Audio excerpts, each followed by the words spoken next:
রাজনৈতিক পরিবারে জন্ম হলেও পরিবার আর পেশার কারণে প্রবাস জীবন বেছে নেয় ২০০২ সাল পর্যন্ত কার্যত রাজনীতি থেকে দূরেই ছিলেন সেলিনা হায়াৎ আইভী।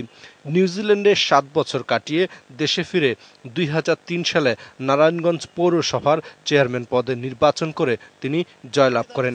আমরা সততা মানুষ পাইছি, আদর্শ মানুষ পাইছি।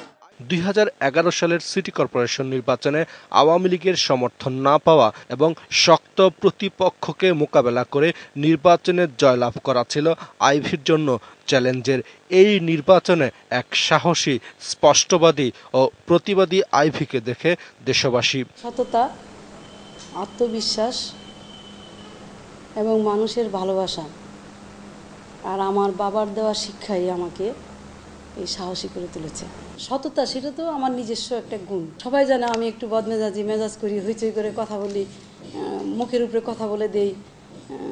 এটা নাকি পলিটিক্সে তাই বলতে হয় না। আমার নারায়ণগঞ্জ জনগণকে কখনোই ফাঁকি দেই নাই। যেটা পারি সেটাই সরাসরি মানুষকে বলি, যেটা আমি পারবো, যেটা পারবো না সেটা আমি বলে দিই যে এই কাজটা আমার দ্বারা সম্ভব না। তাছাড়া আমি সাদাকে সাদা বলি, কালোকে কালো বলি। আইভী জানান, অন্যায়ের প্রতিবাদ করা তার সহজাত ক্ষমতা।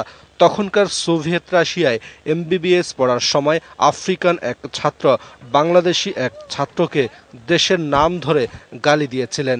সেখানেও তিনি চুপ ছিলেন না। তখন কিন্তু আমি ওর 2 বেঞ্চ পিছনে ছিলাম। আমি বেঞ্চের উপরে দিয়ে টপকে যে আমি ওই ছেলেকে কলার ধরেছিলাম, ওই ফরেনারকে, যে কেন তুমি আমার বাংলাদেশকে গালি দিলা। সবাই জানতো যে আমাকে হোস্টেল থেকে বের করে দিচ্ছে, ইনস্টিটিউট থেকে বের করে দিচ্ছে। পরবর্তীতে যখন আমাদের জিজ্ঞাসাবাদ করা হলো, যখন আমি বললাম যে দেখো আমার দেশকে গালি দিছে, সুতরাং আমি ওইখানে সহ্য করতে পারিনি। যেই ছেলেটা গালি দিয়েছিল তাকেই অন্য ইনস্টিটিউটে পানিশমেন্ট হিসেবে পাঠিয়ে দিল অন্য জায়গায়।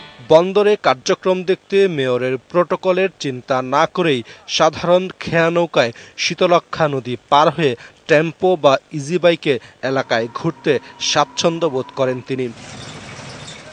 সংশ্লিষ্ট প্রকৌশলী ঠিকাদারদের না জানিয়ে আচমকা উন্নয়ন কর্মকাণ্ড পরিদর্শন করেন আইভী। সাধারণ মানুষের সঙ্গে কথা বলে কর্মকাণ্ড সম্পর্কে সত্যিকারের ধারণা নেন।